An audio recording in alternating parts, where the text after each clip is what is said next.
Nous avons le devoir de vous servir dans les cadres de cette émission au centre, c'est vrai. On est là, une fois de plus, pour analyser les grandes lignes d'actualité avec mes invités. Déjà sur ces plateaux, comme déjà annoncé dans les réseaux sociaux, je suis avec monsieur Georges Milumbu. Il est professeur, Georges Milumbu, docteur en économie de l'éducation, directeur des établissements NL. Il est initiateur d'un parti politique en gestation, Vivre pour les autres. Monsieur Georges Milumbu, soyez le bienvenu. Merci beaucoup, merci beaucoup. Je profite de cette occasion pour saluer et remercier ceux qui passent de leur temps pour nous suivre à cet instant. C'est une façon de vivre aussi pour les autres. Voilà, c'est une façon de vivre aussi pour les autres. Il y aura la présence de monsieur Amis Makoutanou, lui qui est cadre de l'UDPS. Dans quelques minutes, il fera son entrée ici, mais cela ne nous empêche pas de commencer cette émission avec le professeur Georges Milumbu. Au menu de cette émission, nous allons parler de ces gouvernements vraiment attendus par le peuple congolais, de Sama Lukonde qui bloque la sortie de ces gouvernements. Nous en parlons sur ces plateaux. Une autre question, les réformes, est-ce une obligation avant les élections en 2023? C'est aussi un sujet que nous allons développer sur ces plateaux également. Nous allons parler de les critères imposés par Sama Lukonde pour être ministre.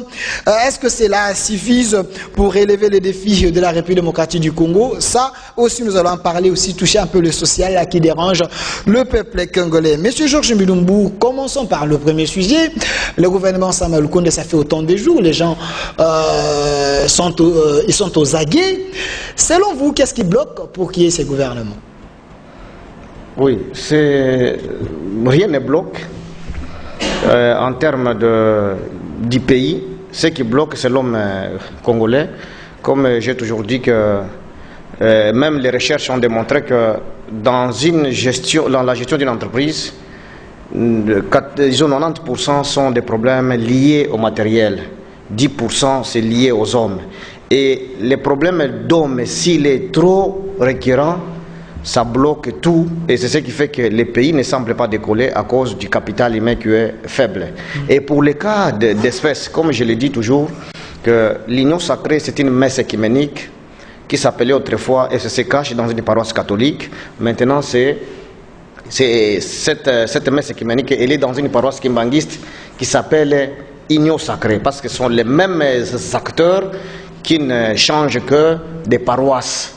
Et vous comprenez que c'est la même dynamique sous Kabila, où sous Kabila c'était les poids liés à la milice, les poids liés disons, au nombre de députés. Maintenant, avec cette dynamique de l'union sacrée, c'est les poids politiques liés au nombre de députés et aussi d'autres structures qui pèsent, telles que l'Église catholique. Si elle veut avoir des postes, elle aura des postes sans problème. Est-ce que la société civile peut aussi avoir le droit d'avoir le poste dans ce gouvernement? J'ai suivi religieusement le Premier ministre et dit qu'il veut un gouvernement plus ou moins inclusif où il y aura aussi la société civile. L'inclusivité, oui, donc vous pensez que l'Église catholique doit aussi avoir un quota? En tant que société civile, l'Église catholique a toujours eu des candidats et l'Église propose toujours des candidats. Vous ne savez pas? À la CENI, oui. Ok. C'est parce qu'il y a des choses parfois qui ne peuvent pas se dire. Il y a des candidats proposés, qui sont proposés aussi par les leaders catholiques, qui sont crédibles, quoi. Donc vous pensez que ce qui bloque la société de ces gouvernements, c'est les ambitions des uns et des autres? Effectivement, c'est ce que j'ai toujours dit, que si le président de la République avait en face de lui un seul interlocuteur, avec les coups de pression de l'UDPS, Kabila céderait à plusieurs choses. Maintenant là, il a créé un monstre à plusieurs têtes. S'il ne satisfait pas Bahati, ça ne va pas marcher. S'il ne satisfait personne, ça ne va pas marcher. Voilà pourquoi ils sont obligés. Parce que ne pas faire ça, c'est-à-dire que lui-même prédispose, soit nous aurons un gouvernement d'intimidation, des institutions où on intimide tout le monde, ou soit il y aura une instabilité des institutions terribles. Comment ça, vous êtes en train de voir le malheur un peu dans le gouvernement à venir, M. Georges? La dynamique dans laquelle nous allons, sans corruption, sans trafic d'influence, sans clientélisme, sans tribalisme, rien ne peut durer longtemps dans ces institutions ici. Parce que personne, à part les légions de l'État, tous les restes n'ont plus de poids politique. Mbosso peut tomber à tout moment si il ne satisfait pas bien les gens. le Premier ministre peut tomber à tout moment s'il ne satisfait pas les gens. Donc vous estimez que c'est des fusibles qui peuvent sauter à tout moment? C'est-à-dire que nous entrons dans... C'est comme je disais, nous sommes dans un film qui a commencé par un flou et qui va se terminer par un flou. C'est seulement à l'intérieur où il y a des messages. Et nous retrouvons dans cette situation, vous comprenez que sans clientélisme, sans intimidation, sans trafic d'influence, ces institutions ne seront pas stables. La fois passée, j'étais avec vous ici, sur ce plateau, vous avez dit que si dans ces gouvernements, on retrouve la personne de Jean-Marc Abound et également Augustin Kabouya, donc selon les secteurs que vous avez cités, donc il n'y aura rien, mais vous avez suivi Augustin Kabouya qui a dit pour 8 postes, ils ont plus de 80 quelques candidats. Pensez-vous que c'est manque d'organisation au sein d'un grand parti comme ça? Non, non, moi je ne viens pas ici pour parler d'une organisation. Une organisation en tant que structure, en tant que parti politique avec une idéologie qui a été copiée de l'Occident. Parce que la social-démocratie, c'est une idéologie copiée-collée de l'Occident. Si vous allez sous les bois là, à l'Imété, vous demandez aux militants qu'est-ce que signifie social-démocratie. Ils ne vous diront rien de plus. Rien. Vous allez au PPRD, vous demandez tout ce qu'ils font de bruit là. Disons si c'est les républicains ou c'est quelle idéologie. Ils ne vous diront rien, ils vont vous relater l'histoire. C'est américain, c'est français, c'est belge. Donc ces idéologies-là, en soi, ne sont pas mauvaises. C'est parce qu'il y a des hommes qui sont venus imiter les choses qui ne sont pas bien comprises. Voilà pourquoi moi je ne peux pas me mettre à critiquer un parti ici pour dire que ce sont de mauvaises structures. Les problèmes, c'est... Mais vous avez quand même attaqué ces leaders. Donc, oui, je suis très certains cadres de l'UDPS... Je suis très sérieux. Même tout celui qui me suit, sans sentiment. On prend Augustin Kabouya, on le place à la régie des eaux. Comme il n'a pas une formation liée aux hydros, quelque chose comme ça, il va lamentablement échouer au nom de l'UDPS. On prend Jean-Marc Abound, malgré qu'il est président, on l'appelle... Non, on l'appelle commandant de bord, comme quelque chose comme ça. On les met à la, disons, à la SNEL. Comme on m'a dit qu'il faisait les droits, non? On les met là-bas, il n'ajoutera même pas des poteaux dans une commune. Comment ça, il sera entouré de fils maison, les gens qui s'y collaient dans la matière? Lorsqu'on parle d'un gouvernement de guerre, des guerriers, c'est-à-dire c'est l'expertise, l'expérience, un bon passé. L'incomble que toutes les institutions congolaises sont sorties de la chambre de l'éthique. Nous sommes maintenant dans une chambre d'antivaleurs. Alors, dans cette chambre d'antivaleurs, cela a commencé depuis Mobutu. On ne nommait plus les gens sur base de leur expertise, leur expérience et leur bon passé. Même, tu peux être surpris. Dans ce gouvernement, c'est peut-être avec le rejet du président de la République qui aura du sérieux. On demandait seulement les noms, l'âge et la province des candidats. Pas demander de CV. Et je suis très sérieux. C'est une façon d'aider le président de la République et son Premier ministre. Mais il y avait déjà les critères. Beaucoup de plateformes demandent les noms, l'âge et la province d'origine, c'est tout. Pourquoi? Parfois, vous envoyez par WhatsApp. Vous comprenez? Est-ce que c'est dans ces conditions qu'on peut avoir un gouvernement de guerriers? Donc vous êtes dans la même logique avec Papa Molière qui pense qu'après l'annonce du gouvernement, il y aura l'éclatement au sein de l'Union sacrée. Est-ce que ce que je dis ressemble à ce que Molière a dit? Moi je dis, c'est un gouvernement de guerriers, il faut tabler sur les passés des candidats, leur expérience et leur expertise. Je ne sais pas si vous comprenez. Quel est le lien entre ça et l'éclatement de l'union sacrée de Molière? Là, vous voyez que nous sommes en train d'agir dans des angles différents. Voilà, professeur Georges Mulumbu, j'annonce déjà la présence de monsieur Amis Makutano qui est déjà ici avec nos cadres de l'UDPS. Voilà, professeur Georges Mulumbu, avant que je lui donne la parole, j'évolue avec vous. Donc, vous estimez que Samalou Kondé va échouer s'il n'arrive pas à bien faire les choses, bien se baser sur les critères dont vous avez cité. Donc il y a déjà un échec qui est sur sa table. Le contexte actuel veut que le Premier ministre, en concertation avec le président de la République, mise sur le renouvellement crédible de la classe politique, en misant sur les passés du candidat, son expérience et son expertise. Cela va lui ramener, disons, un pool de gens qui sont encore dans la chambre de l'éthique. Je ne sais pas si vous comprenez. Parce que beaucoup sont dans la chambre d'Antivalère. Ils ne rêvent que récupérer ce qu'ils ont perdu ou faire comme les autres. Parce que beaucoup disent non, il faut... Vous voyez, lorsqu'on demande un mandat au peuple, hein, c'est dire qu'on connaît les problèmes et qu'on est capable de trouver des solutions. Mais s'il faut qu'on ait des gens qui ne font que se plaindre sur le passé des 18 ans de Kabila, sur le passé de Mobutu, c'est-à-dire qu'on est incapable de trouver des solutions. C'est pourquoi là, on n'a pas de raison de chercher un poste petit soit-il. Donc c'est pourquoi moi je dis ici, pour que ça ne puisse le réussir, il faut qu'il soit d'abord indépendant. S'il reste dans l'influence des amis, des familles, il va lamentablement échouer. Voilà, merci. S'il ne mise pas sur le passé, l'expertise et l'expérience des candidats, nous aurons du déjà vu et du déjà entendu. Merci, professeur Georges Milumbu, directeur des établissements NL, initiateur d'un parti politique en gestation, Vivre pour les autres. De l'autre côté, comme déjà annoncé, nous avons la présence de M. Amis Makutano. Il est également un grand cadre de l'UDPS influent. M. Amis, soyez le bienvenu. Merci beaucoup, messieurs les journalistes. À l'entrée du G, je profite de l'occasion pour présenter mes excuses. Ok. Étant donné que je suis arrivé en retard, et à cela, l'éducation que j'ai réussi de mes parents m'oblige à pouvoir présenter vraiment les excuses. Les excuses. On a compris, hein, les sauts de moutons vous ont bloqué ça? Non, pas les sauts de moutons, nous sommes dans les heures pointes. Les enfants de l'après-midi sont dehors. Et puis, c'est presque la fin du travail. Voilà. Chacun se précipite pour arriver à la maison. À la maison. Voilà. Nous allons traiter 3 thématiques dans cette émission. Qui bloque la sortie du gouvernement Samalou Kondé? Ça, c'est la première thématique. La deuxième thématique, les réformes. Est-ce une obligation avant les élections en 2023?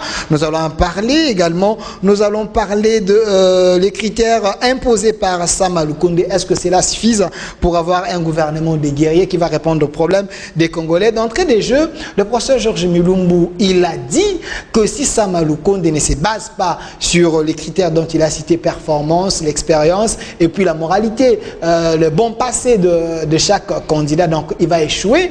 Et il a également aussi pensé que si Kabouya et Jean-Marc Abound occupaient les ministères, il y aura un échec criant et une réaction rapide. Bon, je dois rappeler qu'il doit nous éviter les débats des personnes. Vous savez, les débats des personnes parfois nous limitent. Nous devons voir les débats du développement, les débats qui vont nous faire avancer dans la construction et pourquoi pas dans le développement de la République démocratique du Congo. Citer Kabouya ou Kaboundi dans le gouvernement, je ne sais pas moi quelle a été la motivation du professeur, mais moi personnellement, je pense que le Congo a des dignes fils et filles capables de relever les défis. Évitons de citer les gens, laissons tranquille Jean-Marc Kabound, qui désormais est le premier vice-président de l'Assemblée nationale. Il est le président AI de l'UDPS, je crois que ça lui suffit. Et Augustin Kabouya, comme vous l'écoutez toujours, il n'est pas pressé pour aller au gouvernement parce qu'il a une charge qui pèse sur lui.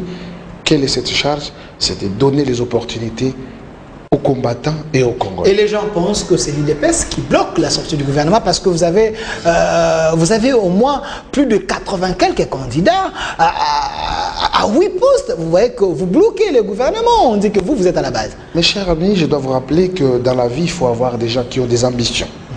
Et à l'UDPS, ce sont des gens qui se sont battus pour que les choses puissent changer dans ce pays. Il n'y a pas de critérium là-bas, une manière de puiser seulement remplacer. Mais comment on a pu retenir les 80 quelques candidats? Pour 8 postes. Il y a mais oui, bien sûr. Nous avons suivi les autres formations politiques, demander même la primature. Or que dans le contexte que nous avons aujourd'hui, la primature ne peut qu'être occupée par la partie majoritaire. Donc le FCC au sein de l'Union sacrée. Je suis en train de m'expliquer. Okay. Mais nous avons tous suivi comment les regroupements se sont exprimés librement. Ça, c'est le fruit de l'état de droit. C'est le fruit de la démocratie. Il ne faut pas fermer les bouches des gens qui ne parlent pas, qui ne s'expriment pas, parce que vous voulez être parmi les gens qui seront comptés ou qui seront pris en compte. Je dis non. Et par rapport au nombre des candidats de l'IDP, c'est tout à fait normal. Le rôle d'un parti politique, c'est de conquérir le pouvoir et de le garder le plus longtemps possible. Je dois vous rappeler, monsieur le journaliste, le président de la République a eu les 6 minutes d'expliquer au peuple congolais. Mais le temps qui nous reste, il n'en aura plus. Il n'y aura plus cette opportunité. L'opportunité qui nous reste, c'est à la population de constater ce qui sera fait pendant ces 2 ans. Parce que la dernière année, c'est une année électorale. Et à cela, l'IDPS a le droit d'afficher les ambitions et d'accompagner valablement. L'IDPS est un parti présidentiel. Alors, vous devez faciliter à Sama Lukonde le choix. Selon vous, qu'est-ce qui bloquerait la sortie de ce gouvernement? Bon, il y a des réglages, cher ami. Il paraît que Moïse Katumbi n'a pas encore aussi donné sa liste. Il est aussi hésitant. Je ne pense pas. Il faut comprendre qu'il y a des choses qu'il faut régler. C'est un regroupement de tout. Il y a des gens qui viennent de tous bords. Et à cela, comme on ne veut pas réitérer le même espoir qu'on a vécu avec le PPI Lunkamba, qui devrait se reposer depuis, mais qu'il est revenu comme Premier ministre, voilà les constats amers que nous avons tous constatés. Mais nous avons tant chanté, même sur ce plateau, en rappelant au président de la République qu'il était important qu'il puisse impulser cette nouvelle classe politique qui va se définir, non seulement par les problématiques d'âge, mais par un nouveau savoir-faire. Et à cela, le Premier ministre ne peut pas s'hasarder de sortir un gouvernement qui ne va pas rencontrer la volonté et surtout les besoins de notre peuple. Donc vous estimez que à l'Union sacrée, lorsque le gouvernement sortira, ce gouvernement va relever les grands défis de la République démocratique du Congo? Le gouvernement doit relever les défis. Et à cela, il faut comprendre qu'il y a beaucoup de réfugiés qui sont dans l'Union sacrée. Beaucoup de réfugiés. Même les profs. Oh. Ces membres, oui, ce sont des réfugiés. Oh. Ils viennent... Lui aussi, il est dans l'Union sacrée. Ah, mais il sera... Qu'est-ce que vous imaginez? Vous les débauchez sur il sera là. Même si lui n'est pas là. Mais parfois, son autorité morale, elle est déjà là. J'ai compris. Et à cela... Je ne sais pas si vous citez Nsingui. Moi, je ne cite personne. Voilà, merci. Mais à cela, nous devons rappeler que le peuple attend beaucoup de ce gouvernement. Et on ne peut pas s'hasarder. Le Premier ministre, lors de sa première sortie médiatique, il a pu rappeler qu'il devait y avoir des warriors. Un gouvernement de guerriers. Mais je vous dis, mais ce gouvernement de guerriers ne peut être défini par le fils de l'IDPS. Merci. Parce que c'est à l'IDPS où nous avons des guerriers, des véritables guerriers qui se battent justement pour atteindre un objectif. Comme les Jean-Marc Abound, le Jacquemin Chabanier et les autres. Voilà. Je vous ai laissé suffisamment le temps parce que vous êtes venu en retard. Il a commencé à parler avant moi. Merci. Voilà, professeur Georges Milumbu, je rappelle que vous êtes initiateur d'un parti politique en gestation, Vivre pour les autres. On vous a lancé un appel. Vous serez prêt à aller à l'Union sacrée parce que votre autorité morale semblerait déjà aller de l'autre côté. Je vais recadrer une chose. Ici, nous devons avoir un caractère pédagogique, surtout à ceux que nous suivent. Lorsque vous m'appelez enseignant d'université, il faut que je sois exemplaire. Lorsque vous citez quelqu'un, quelqu'un peut couper ce que vous avez dit. C'est comme si j'ai insulté Kabound. Moi, je dis ici que comme c'est un gouvernement de guerriers, signifie miser sur le passé de quelqu'un, l'expertise et l'expérience. Comme j'ai appris que le président Kabound serait juriste, il ne serait pas bon pour la SNL ici, il pourrait échouer. Vous comprenez le contexte? Donc, il ne faut pas qu'on donne l'impression qu'on est ici pour susciter les gens. Je ne parle jamais de personnes. J'illustrerai des cas pédagogiques pour que ceux qui nous suivent comprennent. Il faut qu'on mette des spécialistes à chaque secteur. Comme nous copions en français le langage des autres, nous disons l'homme qu'il faut à la place qu'il faut. Parce que les militants ont montré toutes leurs limites. Vous voyez que si la gratuité tâtonne aujourd'hui, c'est parce qu'on a pris des militants, on les a placés là-bas. Et sous Kabila, on mettait toujours les militants, on les a mis là-bas. Et finalement, la gratuité ne marche pas. Voilà, toi tu insistes sur des choses qui ramènent la polémique. Or, les gens captent les messages et ils savent de quoi je parle. Lorsque moi je dois payer les enfants, je dois payer encore un enseignant pour encadrer mon enfant après. Vous voyez que les poids économiques pour lesquels le président de la République a pris cette mesure de la gratuité essaie de me rattraper autrement. Parce que les enfants doivent terminer l'école primaire en sachant lire et écrire. Mais lorsqu'ils n'étudient pas parce que autant d'enseignants ne sont pas payés dans une salle de classe, vous voulez que je laisse mon enfant comme ça? Vous voyez que je dois faire quelque chose. À cause de quoi? Certains militants placés. C'est pourquoi nous disons ce gouvernement ici, il ne faut pas que, comme mon co-débatteur l'a dit, il ne faut pas rééditer l'erreur du passé. il faut qu'ils soient réellement des vrais guerriers. Je ne sais pas si vous comprenez les contextes dans lesquels nous sommes arrivés à citer le président Jean-Marc Kakaboun. Je dois respecter disons, les autorités qui sont établies. Okay. Oui, mais lorsque nous disons que les partis du passé comme son parti, si vous lui dites qu'est-ce que signifie social-démocratie, il va vous relater l'histoire française. Mais moi je dis, au lieu de tâtonner sur les idéologies empruntées, je dis nous disons vivre pour les autres. Et nous sommes ligue de serviteurs. Vivre pour les autres, c'est dire que si même le président de la République devient autorité morale de mon parti, c'est-à-dire qu'il aura déjà réussi dans le laps du temps qui reste. Parce que nous pensons que les pays, la gestion, c'est comme un corps humain. Le corps humain, aucune partie du corps qui vit pour soi-même. Les yeux voient les pains, mais ne gardent pas les pains pour soi. Les yeux envoient les pains dans la bouche. La bouche, malgré les dents qui broient, ne garde pas les pains pour soi. Ils envoient dans l'estomac broie, et finalement l'estomac essaie de répartir équitablement, même à l'ongle.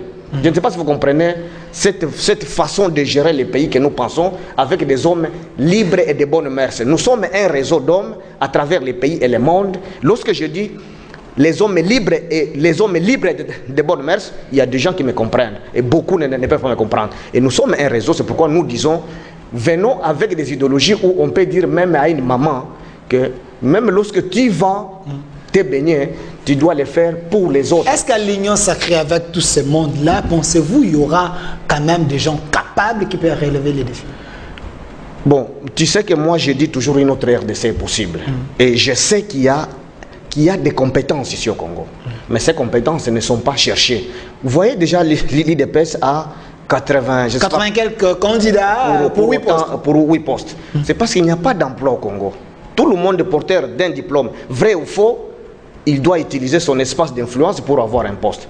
Mais dans les regroupements dans lesquels moi je suis, moi par exemple, je n'ai pas pour postuler. Vous voyez? Parce que j'ai dit, pourquoi tous nous disons nous devons être seulement les ministres ici? Peut-être mes ambitions peuvent s'exprimer en étant président de la République et après, disons, à partir de 2023. Qui sait? Voilà. Vous voyez?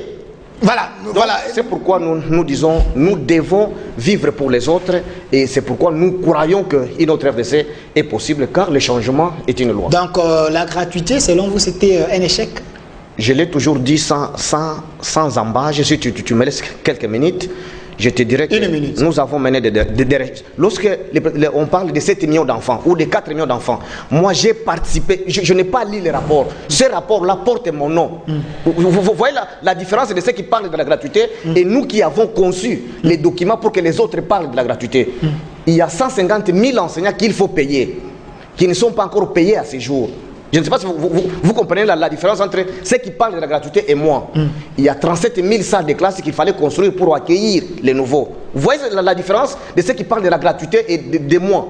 Donc moi je sais qu'on a engagé plusieurs personnes dans les bureaux gestionnaires.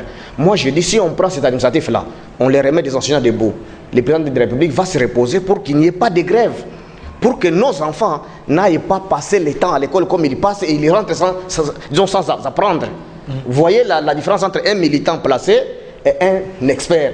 Je suis docteur en économie de l'éducation, je suis expert dans les mêmes domaines de l'éducation et je travaille dans les institutions crédibles, Banque mondiale, UNICEF, PNID, ici au pays, tout comme à l'étranger. Vous voyez la différence? Il y a l'expertise et la spécialité. Donc, lorsque nous disons que la gratuité n'a pas réussi, c'est lorsque moi je mène des recherches, je trouve que 5% d'enfants seulement sont capables d'identifier les lettres en 3e des humanités. Est-ce que quelqu'un d'autre peut vous dire qu'il a mené des recherches comme ça? Moi, je continue à me soucier des compétences qui doivent être développées par l'enfant congolais. Je continue, pendant que les mesures sont prises, pendant que on cherche des postes, moi je continue à faire mes recherches pour que lorsque je vais gérer ces pays ou ces ministères, que je donne la réponse attendue par les peuples. Merci, M. Georges Mulumbu. M. Amis Makutano, vous êtes dans l'IDPS, parti présidentiel.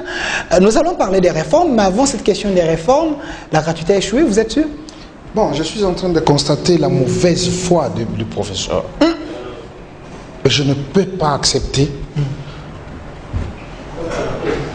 des gens qui se retrouvent dans des regroupements politiques se disent gens de professeurs se disent de l'union sacrée, et je suis en train de vous affirmer que c'est avec amertume que je prends cette parole. Voilà ce qu'il affirme sur ces plateaux.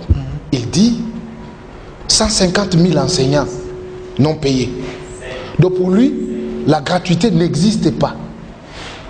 Mais je tiens à lui rappeler, mon enfant étudie à l'Athénée de la Gombe. Je n'ai jamais payé un rond. Et chaque jour, quand je contrôle les documents de mon enfant, je trouve que l'enfant a vraiment eu de la matière.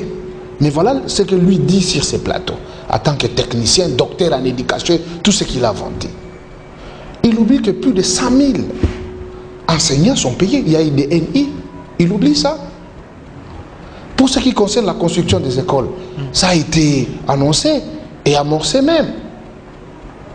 Mais quand nous considérons la donne de la manière dont il présente, pour dire, ce sont des militants qui ont été placés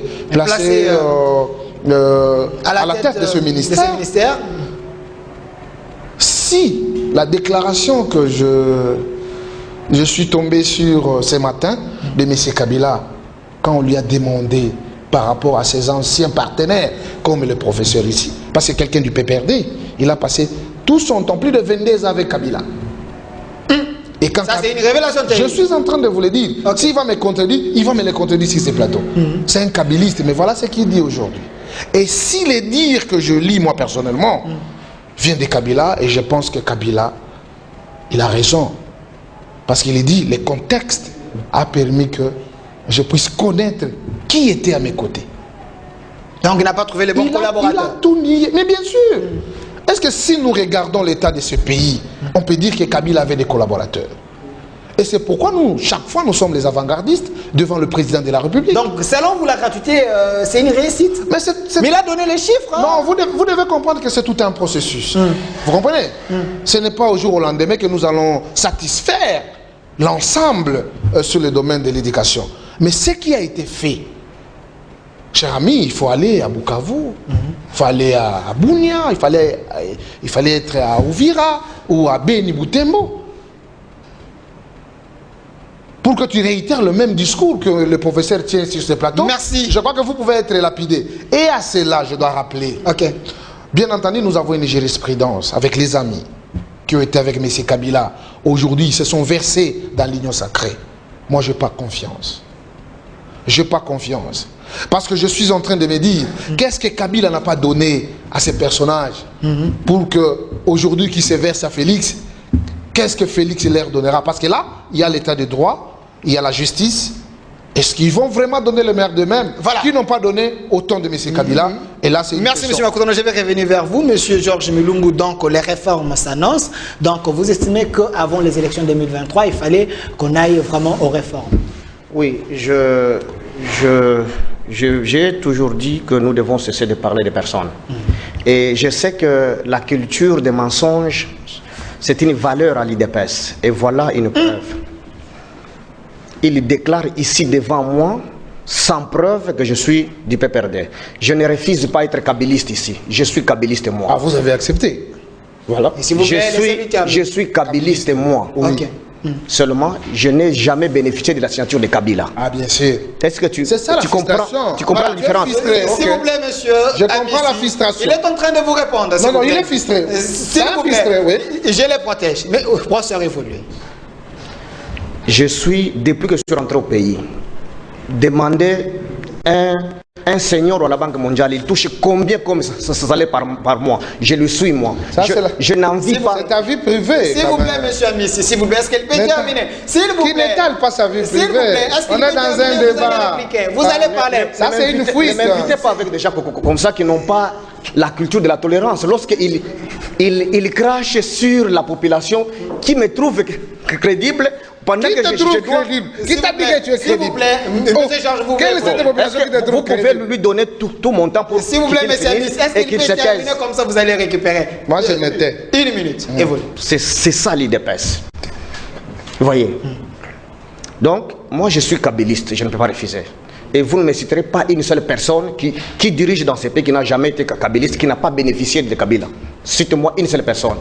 Tu auras honte dans ta conscience, mais qui dira autre chose publiquement. Vous voyez la différence entre toi et moi. Dans ta conscience, tu auras honte de dire ce que ta conscience te dit, mais publiquement, tu diras autre chose. Tout le monde est kabyliste. Tout le monde a bénéficié de Kabila. Si moi, je suis dans ce pays, c'est parce qu'il y a la paix et parce que le pays m'a donné l'opportunité d'être congolais. Je n'ai jamais bénéficié de la signature de Kabila. Et je ne refuse pas ici d'être kabyliste. Je ne suis pas dans l'union sacrée. Vous comprenez? Et je n'ai pas une carte. Si vous avez une carte de PPRD, brandis-les. Les journalistes vous ont dit, je suis initiateur d'un parti politique qui s'appelle Ligue des serviteurs. Et notre idéologie veut que même le président actuel adhère à ce parti parce que le pays a besoin de serviteurs qui vivent pour les autres. Lorsque vous parlez de manque de collaborateurs de Kabila, Kabila le sait, s'il a l'opportunité de nous suivre, il sait que je l'ai déjà rencontré, je le rencontre. Je viens de Lubumbashi, nous en parlons. Il a manqué les collaborateurs, même Félix en manque. Pour preuve, les projets de 200 jours ont échoué, non? Vous êtes témoin. Sa gratuité patauge. C'est toujours le manque de collaborateurs. Merci. Je vais vous envoyer la vidéo du chef de l'État. Répondez au peuple. Il a donné raison. Merci. C'est pour te dire que le problème est ailleurs. Les mensonges ne vont pas faire évoluer les pays. Ce que je dis, moi j'ai présenté les chiffres. Mais toi tu n'as rien présenté à part s'attaquer à moi. Merci monsieur Georges Milumbu. C'est également votre mot de la fin. Monsieur Amici, je vous donne également 1 minute. On conclut sur la question des réformes. Est-ce que c'est nécessaire d'aller aux réformes avant 2023? Mais bien entendu, ça a été annoncé lors du discours du président de l'Assemblée nationale. Il a annoncé pour dire que les composantes doivent s'apprêter justement pour qu'on amorce les réformes au niveau des institutions. Mais ici, je dois dire clairement à tous ceux qui vont nous suivre, à tous ceux qui nous suivent, les gens ne peuvent pas jouer avec l'IDPS. C'est un parti qui a beaucoup donné. Même ces kabylistes ici, votre journaliste et votre invité professeur, il est en train de bénéficier du combat de l'UDPS. C'est pourquoi je rappelle, je suis en train de rappeler et marteler que ce regroupement de l'union sacrée où les gens se sont précipités comme s'il y avait un gâteau d'anniversaire où chacun devait tirer sa part, ils se trompent. Désormais, que ce soit le président de la République, avec tous ceux qui sont considérés comme ses collaborateurs, après les 2 ans, nous avons évalué. Cette fois-ci que jamais désormais, nous allons... S'il vous plaît, est-ce que peut terminer, on est déjà à la fin là? Non, ce n'est pas le fait de toucher les Kalachnikov. Tu es entré ici par la rébellion, aujourd'hui tu commences à donner des leçons aux gens qui se sont bâtis sans les armes, mon frère. Oh là là, je suis désolé. Merci d'avoir répondu à notre invitation. Je crois qu'on viendra là. Également de l'autre côté, les professeurs Georges Milumbu. Merci d'avoir répondu à notre invitation. Également à vous, fidèles téléspectateurs, restez fidèles à ces programmes. Au revoir.